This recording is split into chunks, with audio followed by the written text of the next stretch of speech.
Bakery. Nos acompaña el economista José Luis Tapia, él es director del Instituto de Libre Empresa. José Luis, muy buenos días, ¿cómo estás? Muchas gracias por la invitación, Rubén. Muchísimas gracias por estar aquí en Altavoz en Monitor. José Luis, como sabe perfectamente, el INEI dio ya las cifras del PBI. ¿Qué te ameritan las cifras recientes dadas por el INEI respecto al crecimiento de la economía peruana? 3,9%. ¿No? ¿Estamos expectantes? ¿Es una cifra adecuada o todavía estamos tratando de salir de esta situación complicada en el país? Aparentemente hay una inflexión, había una tendencia hasta por lo menos octubre que era hacia la baja. Ajá. O sea, estaba por más o menos 3% como pico máximo, y ahora resulta que con estos dos últimos meses está más o menos 3,2, 3,3, o sea, hay una inflexión aparente, ¿no? Así es. O sea, vamos a ver qué es lo que sucede ahora en campaña en noviembre y diciembre, ¿no? Que ahí se reactiva un poco la demanda, ¿no? Pero el anualizado estamos hablando de una cifra de 3,3%. ¿Crees tú que en ese sentido podríamos alcanzar este estimado 3,1% que tiene el gobierno como cierre del crecimiento económico del país para este 2025? Yo esperaría hasta diciembre, no me atrevería. Tú sabes que los PBI salen más o menos en abril del próximo año, ¿no? Exacto. En diciembre se ve la campaña, se ve cuánto se activa ahora con esta nueva retiro, el octavo. Exacto. Más la gratis. Estamos más hablando del una, retiro de las AFP, sí, la gratificación y la CTS. Se juntan las tres y hay una tendencia siempre a gastar más, ¿no? Sin embargo, el gasto de las personas, de las familias, ¿estaría impulsando en parte este crecimiento económico? En parte sí, en parte no, porque la parte sí es que efectivamente se viene una, digamos, festividades especiales, pero en parte no, porque hay deudas que pagar. Hay mucha tarjeta de crédito que hay que pagar y eso es imposible que se materialice en compras nuevas. Y además en un contexto donde, como sabes, 4 bancos en el país dominan el sistema financiero, sí, y hacen lo que quieren con los usuarios. Eso es lo que dicen los expertos, porque te cobran muchísimo por los créditos que te dan y te pagan muy poquito por tus ahorros. Esto es así. ¿Esto es un abuso o no es un abuso? Es un abuso desde la ley misma, ¿no? De la ley 26.703, que es una ley proteccionista de los bancos, que ha estructurado un mercado de 4, que 75% es algo raro en el Perú y sobre todo en América Latina. Pues tú sabes que en Panamá hay 69 bancos, siendo una economía 4 veces más pequeña que la peruana y con 3 millones de habitantes, ¿no? Da una muestra de que hay apertura comercial y además apertura bancaria, ¿no? Pero ¿qué es lo que pasa en el Perú? ¿Por qué no se puede abrir la cancha a más jugadores para que más participantes puedan ingresar en este sistema financiero y de alguna manera pueda mover la aguja en beneficio de los usuarios, de los consumidores? Porque primero no hay partidos políticos que impulsen leyes que deroguen, porque acá se trata es de derogar ley, no crear más leyes. Okay. Y luego, una vez que tienes partidos políticos, mandan a sus representantes al Congreso expresando la voluntad popular y luego derogan las leyes, se abre la cancha, se hacen reformas liberales y ahí empieza el juego realmente, ¿no? Ajá. ¿Crees tú en todo caso que tenemos un Congreso que está dando leyes y leyes y leyes y muchas más leyes, de alguna manera también según los expertos, y el Consejo Fiscal horadando las cuentas fiscales en el país? Es un Congreso que da leyes, que no deroga leyes. Exactamente. Por ejemplo, las leyes contra el crimen, entre comillas, que benefician a los criminales y no de alguna manera los combate. Estamos mal de cabeza y eso es producto justamente de eso, ¿no? Que tú acabas de decir, es un Congreso que promulga casi todos los días leyes, más o menos dicen, no solamente hay que echarle la culpa al Congreso, también hay que echarle la culpa al Poder Ejecutivo, que legisla más o menos, dice cada norma cada 6 minutos. Una norma cada 6 minutos. Eso te lo dice el Observatorio Legislativo, claro, que hace seguimiento a todas estas leyes. De manera que el Legislativo y Ejecutivo son los primeros promulgadores de muchas leyes. Eso hay que acabar, ¿no? Y eso se acaba con política, como tú sabes. Definitivamente. Sin embargo, cuando hay leyes que son pro crimen, obviamente desincentiva la inversión. En el Perú necesitamos inversión para generar empleo, para acabar con la pobreza que tanto exigen los peruanos. Pero en ese sentido, cuando hay leyes que exoneran tributos, por ejemplo, ¿de qué estamos hablando? Sí. Mira, eso se llama mercantilismo, esa es una palabra que se escucha mucho, pero realmente es un sistema de privilegios. Esto viene desde la colonia, o sea, no es algo novedoso acá en el Perú, porque desde que el virrey empezó a darle a sus amigos las rutas comerciales, previamente todo pactado con ellos, ya heredamos las leyes de Indias y de ahí el Perú entró en una fase que ya tú sabes que es complicadísima, ¿no? 78 años, claro, con 77 presidentes, algo parecido a lo último que está ocurriendo en el Perú. Entonces no debe ser una novedad que esto lo estemos viendo, ¿no? Ahora en esta época, porque esto pertenece todo a una historia del Perú y que lo que se necesita es hacer un giro de timón de 180 grados, ¿no? Creando, ¿por dónde debería ir ese giro de timón? A ver, cuéntanos. No, abriendo los mercados, como tú bien has señalado, ¿no? Abriendo los mercados, reduciendo el tamaño del Estado, la permisología, los trámites, los permisos, todo lo que impida que el emprendedor pueda abrir su negocio sin mayor problema, bajar los impuestos que son 35, dejar con uno solo. Pero hay que rediseñar el tamaño del Estado. Por ejemplo, ¿no? El sector agroexportador en buena hora, ¿no? Que tenga ese beneficio, esa reducción tributaria de impuesto a la renta del 30 al 15% según la ley dada, llamada ley Klimper. El Congreso lo dio y además el Ejecutivo le dio la luz verde. En buena hora por ellos, que siguen ganando dinero, pero no pasa lo mismo en los diferentes sectores. Exacto. ¿Qué crees tú que debe ocurrir en ese sentido? Mira, hay una corriente a favor de las zonas económicas especiales, ¿no? Así es. Bueno, el Perú tiene que ser una zona especial, completa, porque no puede ser que solamente un grupo de empresarios sean los únicos ganadores de este tipo de economía de mercado, social de mercado, y el resto del Perú no. Si las empresas agroexportadoras han recibido este beneficio hace muchísimo tiempo, casi 30 años, y además han podido exportar. Para eso el Perú ha tenido que invertir en negociaciones comerciales internacionales, en dotar de agua en sectores eriazos, por ejemplo. Obviamente el Perú ha invertido, el Estado ha invertido para que un sector importante se beneficie. En buena hora, porque genera también riqueza, genera empleo, pero no es lo mismo en los diferentes sectores del país. Eso tiene que hacerse, eso se llama principio de igualdad ante la ley. Todos debemos ser tratados de igual manera, no puede ser un negocio de tipo agroexportador el único que sea, mientras el resto del país paga completo sus impuestos, ¿no? Entonces tenemos que abrir ese mercado, eso se llama reformas liberales. Luego hay que reducir el tamaño del Estado, hay que hacer reforma en lo educativo, la salud, las pensiones. Luego regresar al patrón oro, fíjate esto es lo que estoy diciendo. Volver al patrón oro. Al volver al patrón oro, asociarnos con China, con todos los países que están comprando mucho oro.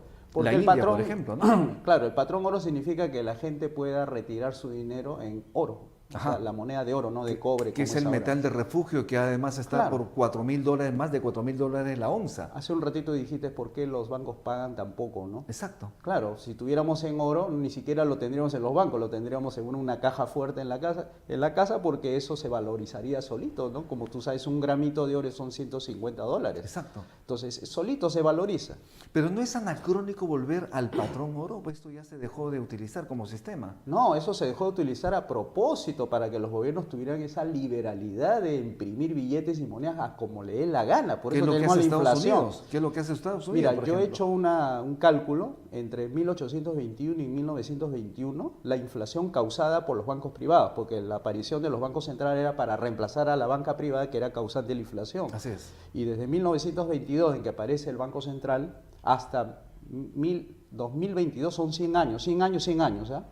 Sale 158% en el primer periodo sin Banco Central de inflación, 158% en 100 años de inflación. Así es. Luego agarras 1922 hasta el 2022, son 100 años. Y la inflación acumulada en esos 100 años desde la aparición del Banco Central es 2.2 billones de % de inflación. Increíble. Claro, sobre todo en el periodo de García donde se exponencia pues el porcentaje, ¿no? Y entonces ahí demuestra pues de que los bancos centrales no han sido una buena solución. Los bancos centrales no han sido una buena solución, pero nosotros, por ejemplo, ensalzamos, relievamos, le damos valor a la gestión de Velarde, de Julio Velarde, al frente del Banco Central de Reserva. ¿Crees tú que hizo lo propio efectivamente para lograr, digamos, ese beneficio, en todo caso, que lo podamos ensalzar continuamente a Julio Velarde como titular del BCR? Mira, el señor Velarde, todos le demos respeto por todo lo que ha hecho, sin embargo él manejó un monopolio emisor de dinero, ¿no? Artículo 83 de la Constitución, y en su periodo de gestión desde el 2006 hasta el año pasado ha acumulado más o menos cerca del 91% de pérdida de poder adquisitivo de un peruano promedio. ¿Es responsable de la pérdida de poder adquisitivo de los peruanos? Sí. porque él... Julio Velarde es sí, responsable 16, claro. de que los peruanos hayamos perdido, digamos, poder adquisitivo. Exactamente, porque si tú agarras todas las inflaciones desde que él entró, desde que él es presidente, 2006, 2007, son 18 años, 19 años, a 2% de tasa anual acumulada, te sale, con los IPC, nada más agarras el IPC del 2006 de septiembre y lo comparas contra el de diciembre, si quieres, del año pasado. Te van a cuestionar, te van a decir comunista.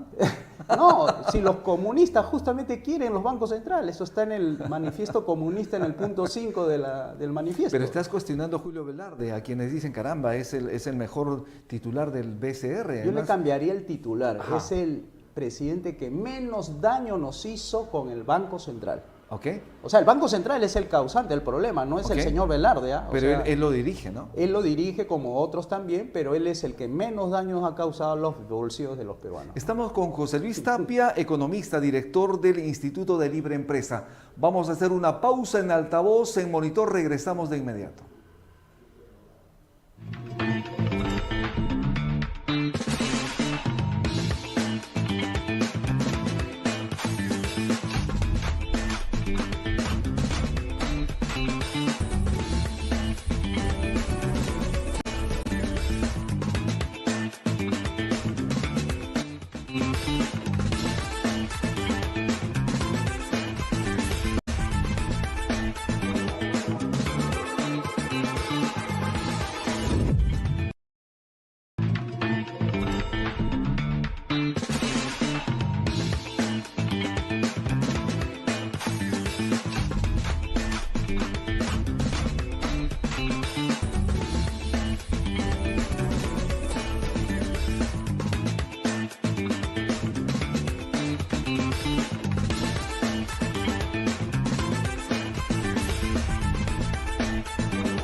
Estamos de vuelta en altavoz, en monitor. Gracias por estar sintonizándonos todos los días. 7 en punto de la mañana, a las 7 en punto. Nuevamente lo vuelvo a decir, en monitor, en altavoz, en Tribu Televisión y en Movistar. Estamos acompañados del economista José Luis Tapia. Él es director del Instituto de Libre Empresa. Es un punto importante lo señalado en el bloque anterior, digamos, el trabajo del Banco Central de Reserva. Obviamente necesitamos un Banco Central de Reserva sólido, que sea autónomo y que obviamente tenga una figura especial, importante, que le dé esa tranquilidad que los agentes económicos esperan. ¿Cómo ves tú la evolución, en todo caso, el futuro del Banco Central de Reserva en un momento cuando Julio Velarde tenga que dejar el cargo? Va a ser bien difícil la transición. Me imagino que a la gente no la convencerá mucho al que entre, porque obviamente no tiene todavía los pergaminos para mostrar.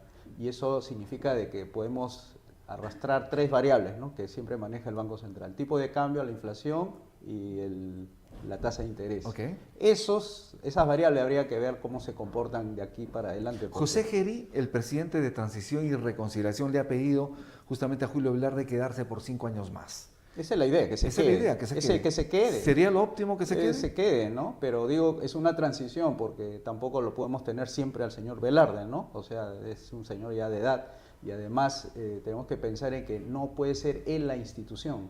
La institución tiene que poner sucesores para que no se complique al momento de cambiar a un presidente. La institución es el Banco Central de Reserva, la institución no es Julio Velarde. No es Julio Velarde, Okay. Porque él es el administrador de los recursos del Banco Central. El Banco Central tiene que cuidar su credibilidad. Tú sabes que como no hay patrón oro, no hay oro detrás, nada lo respalda, lo único que lo respalda es el logo que dice Banco Central de Reserva. Exacto. Y eso se ha construido sobre la base del señor Velarde, así que si se va él, la marca personal se puede ir con él.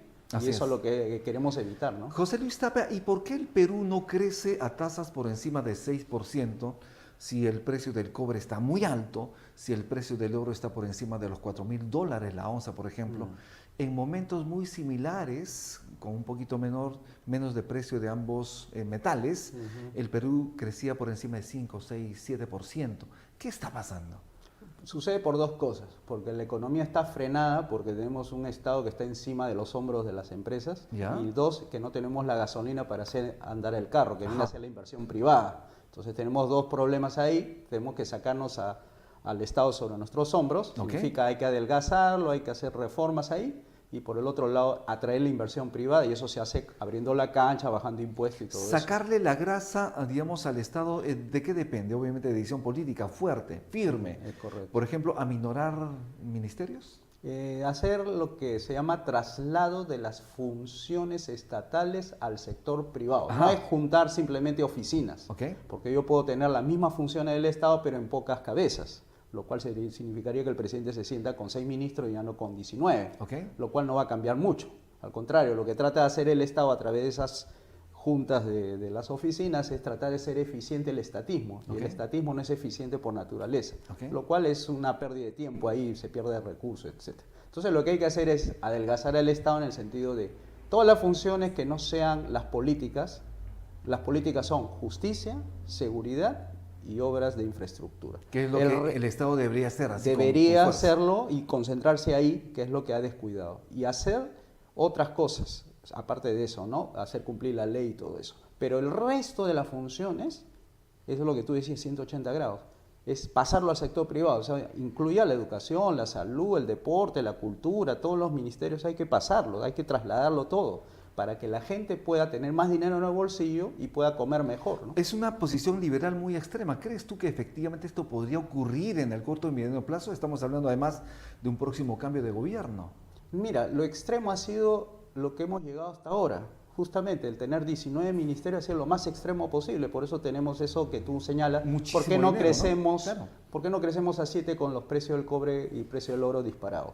Porque tenemos a un Estado que se ha ido al extremo de hacerlo tan pesado que ya ni los emprendedores quieren ser formales. Entonces tenemos economías ilegales, Exacto. tenemos tal ley ilegal y todo eso, ¿no? José Luis, y en el caso de las inversiones, por ejemplo, es importante apostar por un país que le dé las facilidades para aquellas personas, empresas transnacionales que puedan venir al país y en buena hora, ¿no? No claro. importa de qué color sea el gato, lo importante es que case ratones, que venga de cualquier lugar del mundo con la finalidad de invertir, generar empleo, generar obviamente trabajo que los peruanos demandan y aminorar obviamente el hambre, aminorar la pobreza. ¿Por qué no se están dando estas condiciones para que el inversionista nos vea elegibles, que seamos un país elegible? Porque ve que cambiamos presidente como si cambiáramos de ropa, ¿no? O sea, Son cada varios, año ¿no? estamos viendo cómo se inestabiliza la política de una manera tan fácil, de un momento a otro cambian a un presidente.